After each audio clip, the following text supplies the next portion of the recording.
नमस्कार, आप देख रहे हैं #भारत और मैं आपके साथ अन्वंशिका।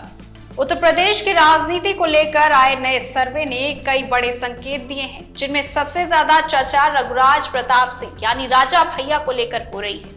सर्वे के मुताबिक कुंडा सीट पर उनका दबदबा अभी भी मजबूत बना हुआ है और अगर आज चुनाव होते हैं तो वो यहां से एक बार फिर जीत दर्ज कर सकते हैं। जी हाँ, कुंडा को लंबे समय से उनका गढ़ माना जाता है, जहां उनकी पकड़ काफी मजबूत रही है और जनता के बीच उनकी व्यक्तिगत छवि का असर साफ दिखाई देता है। लेकिन इसी सर्वे में उनकी पार्टी जनसत्ता दल लोकतांत्रिक के लिए एक चेतावनी भी छिपी हुई है। आंकड़ों के मुताबिक उनकी दूसरी महत्वपूर्ण सीट बाबागंज इस बार उनके हाथ से निकल सकती है, जिससे पार्टी को नुकसान होने की संभावना है। अगर ऐसा होता है तो विधानसभा में उनकी पार्टी की मौजूदगी सिर्फ एक सीट यानी कुंडा तक ही सीमित रह सकती है, जो उनके राजनीतिक प्रभाव को थोड़ा कमजोर कर सकती है।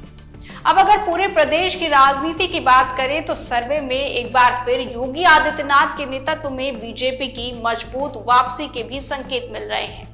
आंकड़ों के मुताबिक बीजेपी करीब 256 सीटें जीतकर फिर से बहुमत हासिल कर सकती है। हालांकि ये संख्या पिछली बार से थोड़ी कम बताई जा रही है, लेकिन फिर भी ये साफ दिखाता है कि पार्टी की पकड़ अभी भी मजबूत है। बीजेपी अपनी रणनीति में कानून व्यवस्था, विकास कार्य, सड़क और एक्सप्रेसवे और सरकारी योजनाओं को प्रमुख मुद्दा बना रही है, जिनका असर जनता के एक बड़े वर्ग पर पड़ता दिख रहा है। वहीं पार्टी को उम्मीद है कि यही मुद्दे उसे तीसरी बार सत्ता में वापसी दिला सकते हैं। दूसरी तरफ विपक्ष में अखिलेश यादव और उनकी पार्टी समाजवादी पार्टी को इस सर्वे में बढ़त मिलती नजर आ रही है।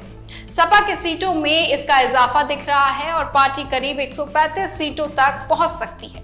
ये पिछले चुनाव के मुकाबले एक बड़ी बढ़त मानी जा रही है। वहीं खास बात यह है कि ब्रज, बुंदेलखंड और अवध जैसे इलाकों में सपा बीजेपी को कड़ी टक्कर देती दिखाई दे रही है।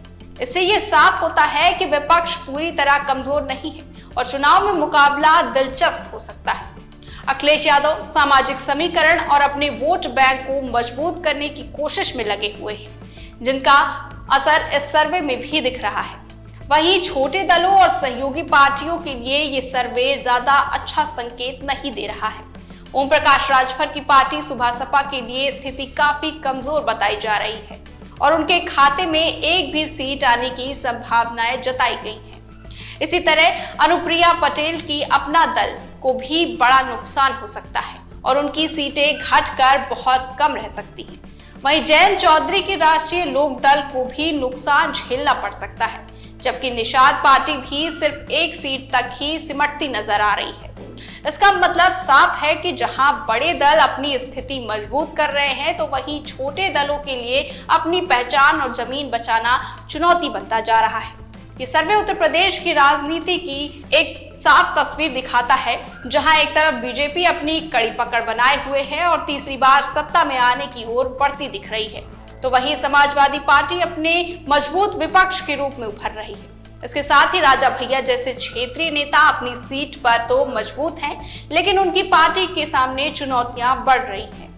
आने वाले समय में ये देखना दिलचस्प होगा कि क्या ये आंकड़े वास्तविक चुनाव में भी सच साबित होते हैं या फिर राजनीतिक समीकरणों में कोई बड़ा बदलाव देखने को मिलता है।